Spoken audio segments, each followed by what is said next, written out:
আবেগ দিয়ে যারা সম্পর্ক শুরু করে তাদের সম্পর্ক শেষ হয়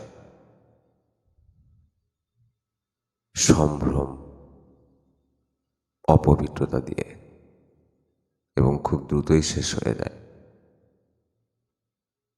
আবেগ হচ্ছে অনুভূতির মধ্যে বা অনুভূতি সমূহের মধ্যে সব থেকে ঠুনকো এবং হালকা অনুভূতি। আবেগ অবশ্যই থাকবে, কিন্তু